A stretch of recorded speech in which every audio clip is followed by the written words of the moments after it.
And this is why the ulama, they remind us, is that when you ask Allah subhanahu wa ta'ala, ask him for the greatest of things that you can think of. Don't cheat yourself, so to speak, when it comes to Allah subhanahu wa ta'ala.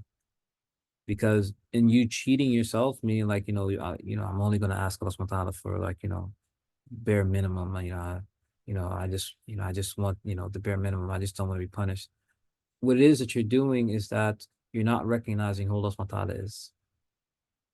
This is the most generous of those who show generosity. Akrama akrameen. He is the most generous of those who are generous. So we don't ask Allah subhanahu wa ta'ala for little things.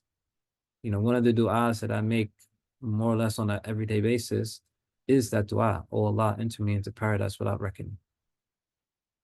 For multiple reasons. One reason is I know that if I do have to stand for reckoning, I have a lot of things on my plate that concern me, in relation to whether Allah subhanahu wa ta'ala has made me of those who he's pardoned and who has forgiven for those things. But at the same time, it's from that understanding that my teachers, Jazakallahu khairan, has given me, is that even though I may feel that I'm not deserving of that rank, I'm not deserving of that blessing, I know that Allah subhanahu wa ta'ala can do it. And I'll know that Allah subhanahu wa ta'ala is generous enough to give it. Even though I'm nowhere near the best Muslim, that even though I have many sins, even though I have many faults, that even with all that, I understand that Allah subhanahu wa ta'ala, his generosity is such that he can still even give it to a person like me. And so for every individual, that is something to keep in mind when we recite this dua, is that anything that I want to ask Allah subhanahu wa ta'ala for, he is capable of giving it. That Allah subhanahu wa ta'ala, he's not limited in regards to that. And so, this is something, again, to keep in mind. There was a question that came in. It says, is it okay to say this dua in English? Yes, it's okay to say the dua in English. Because in particular with du'as, you really want it to be sincere from the heart. And that is going to be the best dua. If you can learn it in Arabic, that's, good as well. In particular with the intention of trying to follow the exact way of the Prophet Muhammad ﷺ, so there'll be extra reward in it. But even saying it in English, that's, inshallah, it's the same, you're seeking out the same benefit.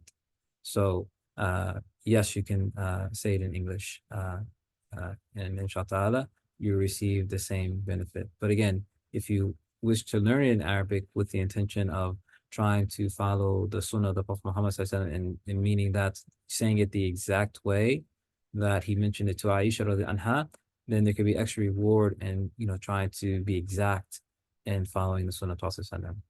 But Allah subhanahu wa ta'ala, language, and particularly in regards to dua, language is not a barrier for Allah subhanahu wa ta'ala. And this is something that we mentioned, like, even for example, when people go on Hajj, oftentimes people will ask, what dua should I say? Or they'll have different books that have duas and so on and so forth.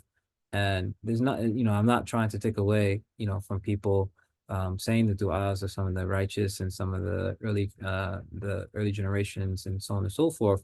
But, you have situations where people are reading these things and so on and so forth, and they have no idea what they're saying. No clue. They're just reading it because, they've been told that, these are du'as that you should say. And again, I'm not taking away from the barakah that you may receive from those du'as. But at the same time, if I'm going to do that, don't make it a situation that that's the only thing that I do. Say whatever it is that is truly in your heart to your Lord. That because that du'a that you say sincerely from the heart, that is a du'a that's likely to be answered. When I say a dua that is sincere from my heart, I'm pouring my heart out to my Lord subhanahu wa ta'ala, there's a greater sense of sincerity that will be there. Again, I'm not taking away from the barakah that has been placed in du'as that we have from the Prophet Muhammad ﷺ, from the righteous, and so on and so forth. There's much barakah in them. But there's also, I'm saying in conjunction with that, there's barakah in saying a dua that is sincerely from the heart in whatever language that a person is comfortable in. And so this is why Allah subhanahu wa ta'ala has opened the door for us in regards to dua, in relation to whatever language that we may say it in. Is that, we're not restricted to only saying dua in Arabic or uh, any other language. Is that, the realm of dua has been made open. So inshallah, I hope that helps, inshallah.